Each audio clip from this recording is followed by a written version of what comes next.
অ্যান্টাজল নাকের ড্রপ। বন্ধুরা, এটা আপনারা সবাই চিনেন।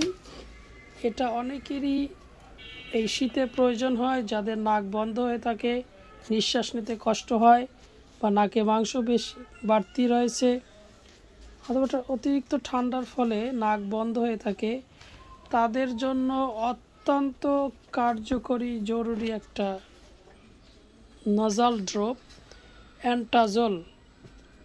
এটা 0.1% বড়দের জন্য, আর বাচ্চাদের জন্য 0.5।